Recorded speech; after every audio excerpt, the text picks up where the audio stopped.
இதோட தொடர்புடையது.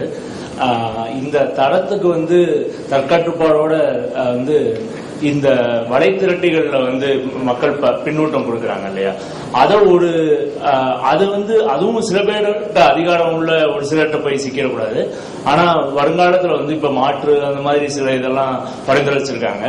அதாவது யார் கட்டுப்பாட்டிலும் இல்லாத மக்களால் மட்டுமே மதிப்பிடப்பட்ட ஒரு திரட்டி, இந்த மாதிரியான இது இருந்தா உங்களுக்கு தரம் கண்டுபிடிக்க முடியும் அப்படின்னு நினைக்கிறீங்களா நீங்க உங்களோட?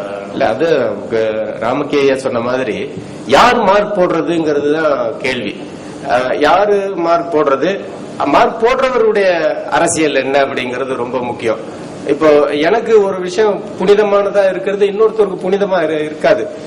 எனக்கு அருவருப்பா இருக்கிறது இன்னொருத்தருக்கு அருவருப்பா இருக்காது. எனவே அவங்க சொன்ன தீர்வு தான் அது. நாம அதுக்கு ரைட் கிடையாது, நமக்கு எந்த உரிமை நமக்கு இல்ல. இதை எழுது அதை எழுதாத, இதுதான் உயர்ந்தது அதுதான் மட்டமானது. ஒரு அடிப்படையில் சொல்றேன், நீங்க தமிழ்ல போர்னோகிராபி இல்லைன்னு நினைக்கிறீங்களா?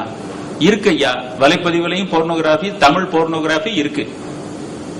ஆனா அதை படிக்கிற ஆட்கள் கம்மி.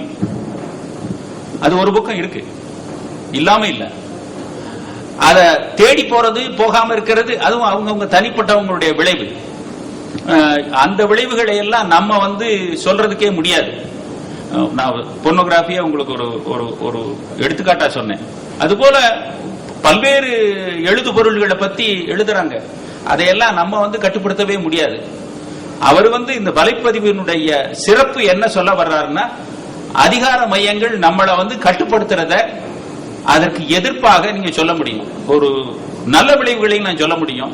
இந்த ஆழிப்பேரலை ஏற்பட்ட போது நான் 2004 சொல்றேன், பலருக்கும் செய்திகளை பரிமாறிக்கொண்டது வலைப்பதிவுகள் மூலமா தான். அந்த ஆழிப்பேரலையில வலைப்பதிவுகள் மட்டும் இல்லைன்னு சொன்னா பல உண்மையான செய்திகள் வெளியில வந்திருக்காது, பல இது மறைக்கப்பட்டது. அந்த நேரத்துல வெவ்வேறு வெளிநாடுகள்ல இருந்தவங்களுக்கு எல்லாம் இங்க என்ன நடந்தது அப்படிங்கிற செய்தி, அதே போல இந்தோனேஷியாவில் என்ன நடந்தது அப்படிங்கிற செய்தி எங்களுக்கெல்லாம் வலைப்பதிவுகள் தான் தெரிஞ்சது.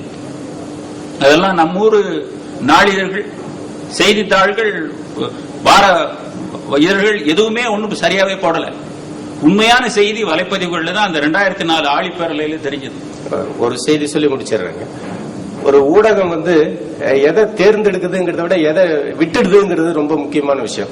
இப்ப ஆழிப்பேரலை அவங்க ஐயா சொன்னதுனால சொல்றேன், ஆழிப்பேரலையை அப்படியே படம் பிடிக்கிற ஒரு கேமராமேன் 2 விதமான இமேஜை உருவாக்க முடியும். அவர் நினைச்சா ஆழிப்பேரலை நிவாரணம் ரொம்ப சிறப்பா நடந்துகிட்டு இருக்குதுன்னு அங்க நடக்கிற வீடியோ கிளிப்பிங்ஸை காட்டி ப்ரூவ் பண்ண முடியும்.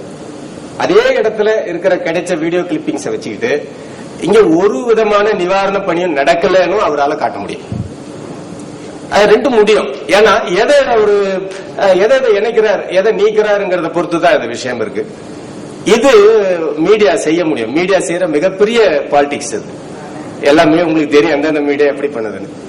ஆனால் வலைப்பதிவுகள் அது எல்லாத்தையும் மீறி உங்களுக்கு நேரடியா உள்ளபடி செய்திகளை சொல்லுது. அப்படியே நீங்க ஒரு பதிவை நம்பலனாலும் கூட ஒன்றுக்கு மேற்பட்ட பதிவுகளை படிக்கிற பொழுது உங்களுக்கு முழு காட்சியும் கிடைத்து விடுகிறது.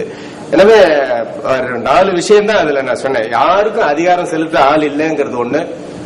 படைப்பாளிங்கிற பிம்பமே உடையுது. ஒரு பெரிய எழுத்தாளர் கிடையாது, எல்லாரும் தான் எழுத்தாளர்.